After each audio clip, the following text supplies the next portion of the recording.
لیکن کوئی نشان نہیں۔ تاریخ میں ہے کہ یہ جگہ قبر یزید ہے، اس جگہ پر یزید دفن ہوا تھا اور اسے ایک بڑی بیماری لگی تھی، اس بیماری میں وہ مرا تھا۔ تو آج تک میرے عزیزوں یزید کی قبر کچرے میں گم ہو گئی اور مولا حسین کی قبر لاکھوں کی ہدایت کا ذریعہ بنی ہوئی ہے، مرکز بنی ہوئی ہے۔ یہ ہے اصل فتح مبین۔ کربلا میں مولا حسین کے ساتھ جو بھی سلوک ہوا وہ غم کی داستان تو ہے، غم ہے اس لیے ہم سناتے ہیں، مگر میں غم کے بعد تمہیں سلانا نہیں چاہتا۔ آؤ تذکرہ امام حسین میں کربلا کے بعد کیا ہوا۔ جب سارے شہید ہو گئے، ان کی لاشوں پر گھوڑے دوڑائے گئے، تو جو لوگ قریب آبادیوں کے لوگ تھے وہ آئے، ان لاشوں کو سمیٹا، کتنوں کو تو انہوں نے دفن کیا اور مولا حسین کو دفن کیا۔ اب بیویاں خیمے میں تھیں، قیدی بنائی گئیں۔ سیدہ زینب فاطمہ زہرا کی سگی بیٹی ہیں، حسین ابن علی کی سگی بہن ہے، زوجات امام حسین ہیں، بی بی سکینہ ہیں۔ اس خیمے میں چند عورتیں رہ گئیں اور بیمار زین العابدین ہیں۔ یزیدی لشکر کی طرف سے لوگ آئے اور کہا کہ اپنے ہاتھ آگے بڑھاؤ۔ ہاتھ آگے بڑھائے گئے تو ان کو ہتھکڑیاں ڈال دی گئیں۔ رسول اللہ کے گھر والوں کو ہتھکڑیاں ڈال کر باہر نکالا گیا، خیمے اجاڑ دیے گئے۔ بعض روایات یہ بتاتی ہیں کہ خیموں میں آگ لگا دی گئی۔ جب خیمے جل گئے، شام کا وقت تھا، مغرب کے بعد یہ لٹا ہوا تاخت و تاراج قافلہ کوفہ کی طرف جا رہا تھا۔ کربلا سے اب یہ کوفہ جا رہے تھے، لیکن ظالموں نے جتنے شہید ہوئے تھے ان کے سر سنبھال کر رکھے تھے۔ امام حسین ابن علی کا سر لے لیا، عباس علمبردار کا سر لے لیا اور علی اکبر امام قاسم کے سر کاٹ کر لے لیے۔ سارے سروں کو انہوں نے، اس لیے کہ اس وقت ثبوت پیش کرنے کے لیے سر دکھانے پڑتے تھے کہ ہم نے ان کا قتل کیا ہے۔ اب سروں کو انہوں نے نیزوں میں ڈال دیا اور سروں کو لے کر نیزوں سے چلنے لگے۔ یہ سفر ان کا شروع ہوا، کوفہ کی طرف چلے۔ کیا ہے، ایک بڑی بات مجھے یاد آتی ہے۔ مولا حسین کی ایک کنیز تھی جس کا نام بی بی شیرین بتایا گیا ہے۔ وہ سیدہ فاطمہ زہرا رضی اللہ تعالیٰ عنہا کی بھی خدمت کر چکی ہیں۔ بی بی شیرین، اس کو حضرت امام حسین نے آزاد کر دیا تھا۔ وہ کہتی تھی کہ میں آزاد نہیں ہونا چاہتی ہوں۔ کہا تھا کہ تو بڑھاپے کو پہنچ چکی ہے، تجھے ہم نے آزاد کر دیا۔ اور اس کے بعد مولا حسین نے جب یہ مدینہ طیبہ میں تھے، بی بی شیرین کو کہا تھا کہ تو آزاد ہے، جا۔ بہت سارا مال دیا تھا اور جمع کر کے کہا تھا کہ تو چلی جا، اپنی بقیہ زندگی آرام سے گزار۔ تو کہتی ہے ایک شرط ہے میری، میں اس شرط پر جاؤں گی۔ امام حسین ابن علی نے پوچھا کہ ہم نے تجھے کسی چیز سے روکا نہیں، منع نہیں کیا، کیا چیز تو چاہتی ہے؟ بی بی شیرین نے کہا تھا کہ مولا حسین، بس چاہتی ہوں کہ میں گھر بنا لوں، گھر میں رہوں، ایک بار آپ اپنے قدم رکھ دینا، ہم غریبوں کے گھر پر ایک بار آپ تشریف لے آئیں، میری وہ معراج ہو جائے گی۔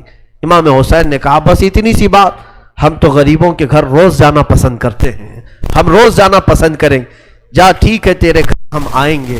اور بی بی شیرین نے کہا نہیں مولا، میری ایک درخواست یہ ہے کہ آپ اپنے خاندان کے ساتھ آئیں گے، اپنے شہزادوں شہزادیوں عورتوں کے ساتھ آئیں گے۔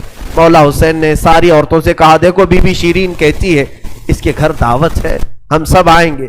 اور اس کو بطور مسکراتے ہوئے آپ نے فرمایا بی بی شیرین، ایسا نہ ہو کہ ہم آئیں اور تو پہچان ہی نہ سکے، ایسا نہ ہو کہ تو پہچان ہی نہ سکے۔ قدموں میں گر گئی، کہا کہ میں آپ کے گھر کی کھائی ہوئی، میں آپ کی پروردہ، کبھی آپ کو نہ پہچانوں، ایسا کیسے ہو سکتا ہے؟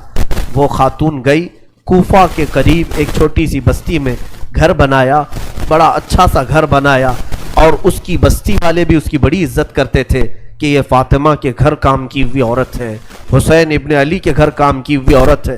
وہ ہر گھر میں جاتی تھی، بستی والوں سے کہتی تھی لوگوں دیکھنا میں نے گھر بنایا اور پیغام بھیج دیا ہے، فاطمہ کے لاڈلے شہزادہ رسول امام حسین نے مجھے وعدہ کیا ہے ایک بار وہ میرے گھر تشریف لائیں گے۔ بستی والے کہتے تھے کیا تیری قسمت ہے کہ تیرے گھر مولا حسین آنے کی بات کر چکے ہیں، رسول اللہ کا شہزادہ تیرے گھر آئے گا۔ سب اس کی گاؤں میں بڑی عزت تھی، لوگ کہتے تھے کہ اس کی بات پر حسین آنے والے ہیں۔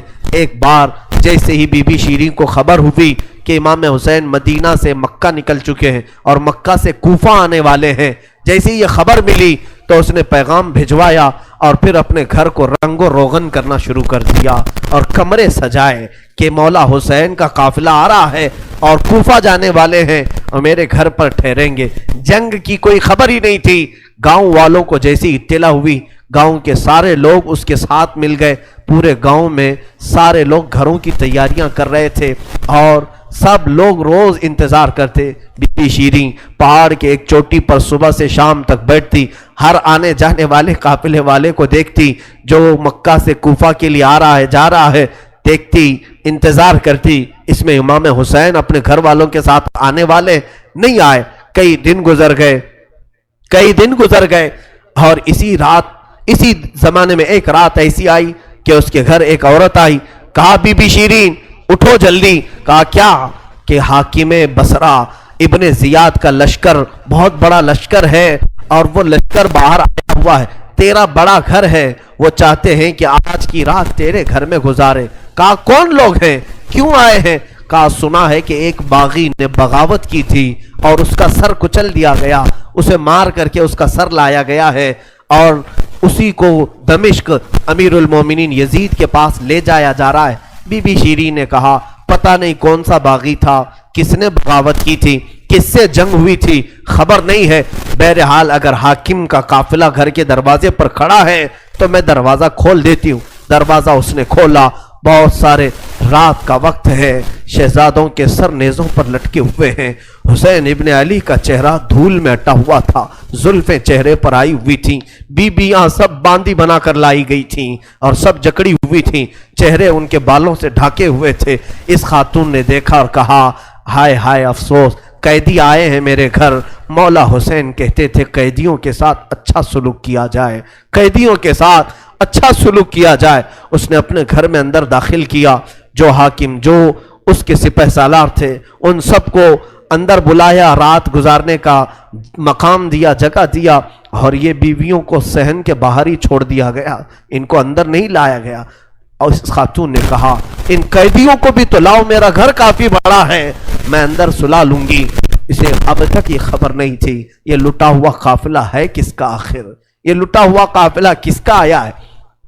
رات کے وقت اس نے کھانا بنایا، سارے فوجیوں نے کھانا کھا لیا تو بی بی سے کہا ان قیدیوں کو کھانا مت دینا، وہ کھانے کے مستحق نہیں ہیں۔ اس نے چلا کر کے کہا دیکھو ہمارا دستور یہ ہے کہ میں فاطمہ کے گھر کام کر چکی ہوں، وہاں فاقے تو رکھتے تھے لوگ، گھر میں فاقہ تو ہوتا تھا لیکن باہر آنے والے مہمان کو بھوکا نہیں رکھا جاتا، وہ چاہے قیدی ہوں، باغی ہوں، جس طرح کے ہوں، مجھ سے جو بن سکے گا میں کھلاؤں گی۔ اس نے کھانے بنائے اور اس کے بعد لے کر کے آئی اور اس کے بعد کھانا جب سیدہ بی بی زینب کے پاس رکھا تو بی بی زینب نے اپنے دونوں ہاتھ دکھائے جو پیچھے بندھے ہوئے تھے۔ اس خاتون نے، بی بی شیریں نے کھولا اور ان کے بالوں سے چہرہ ڈھکا ہوا تھا اور اس نے کھانا پروسا کہ کھا لو بیبیوں، کھا لو۔ تو بی بی زینب نے پکار کر کے اپنے بھائی کا نام لیا، یا حسین ابن علی۔ تو بی بی شیریں چونک اٹھی، یہ نام تو کیوں لے رہی ہے؟ یہ نام تو میرے آقا کا ہے جس کی میں باندھی تھی، میں خدمت گزار تھی، یہ نام تو کیوں لے رہی ہے؟ بی بی زینب کہتی ہے بی بی شیریں کیا ہم نے تجھے پہچان لیا؟ بابا نہیں کہتے تھے کسی دن ہم گھر پر آئیں اور تو پہچان ہی نہ سکے؟ یہ جو اونچے نیزے پر سر دکھ رہا ہے تیرے آقا مولا حسین کا سر ہے اور یہ علی اکبر کا سر ہے، یہ قاسم کا سر ہے۔ بی بی زینب پکارتی گئی، بی بی شیریں نے دیکھا اور پکار کر کے کہا مولا کیسی مہمان نوازی کا وقت تم نے دیا، کیا اس طرح بھی کوئی مہمان بنتا ہے کسی کے گھر؟ اور یہ کہتی ہوئی غش کھا کر گر پڑی، اس پر پانی ڈالا جاتا، وہ اٹھتی پھر غش کھا جاتی، بے ہوش ہو جاتی۔ سچ کہا تھا مولا حسین نے، اے بی بی شیریں ہم تو وعدہ کیے ہیں آ کر رہیں گے، کہیں ایسا نہ ہو کہ تو پہچان ہی نہ سکے۔ سچ کہا تھا مولا حسین، آپ اس حالت میں میرے گھر آئے کہ میں پہچان نہ سکی، کیونکہ وہم و گمان میں بھی نہیں تھا کہ فاطمہ کے لاڈلے کا کٹا ہوا سر کبھی گھر آ سکتا۔ وہ غش کھا کر کے گر گئی۔ روایات میں ہے صبح جب اٹھا لوگوں نے، فوجیوں نے اٹھ کر کے دیکھا تو بی بی شیریں کا جسم ٹھنڈا پڑ چکا تھا، اس کی روح نکل چکی تھی۔ غم حسین میں لوگوں کی جانیں چلی گئی۔ یہاں آج دو آنسو ہمارے نکلتے ہیں تو لوگ ہمیں بولتے ہیں، غم حسین میں لوگوں کی روح نکل گئی۔ جو اصلی محبت کرنے والے تھے وہ دنیا سے ہی رخصت ہو گئے۔ مولا حسین کی محبت کرنے والی بی بی شیریں دنیا میں نہیں رہی۔ کہا آخری جملے اس کے یہ تھے، گھر بڑی آن شان سے اس لیے بنایا تھا کہ ایک بار مولا قدم رکھیں گے۔ اب انہوں نے قدم رکھ دیا تو اب جینے میں کوئی مزہ نہیں ہے، اب میری زندگی کی تمنا پوری ہو گئی ہے۔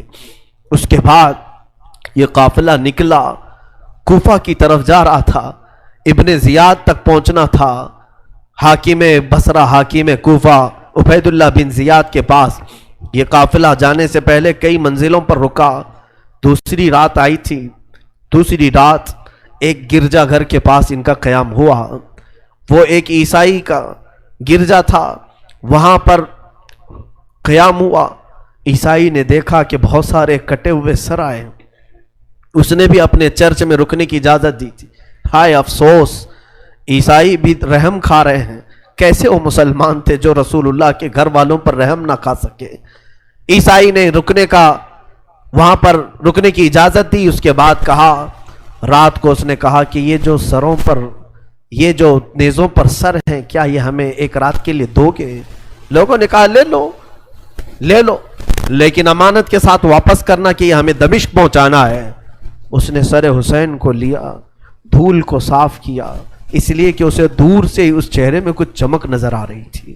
اس عیسائی راہب نے رات کے وقت دیکھا، ایک تخت پر رکھ کر کے سر حسین کا غور سے مطالعہ کرنے لگا اور اپنی پرانی کتابوں سے ملانے لگا۔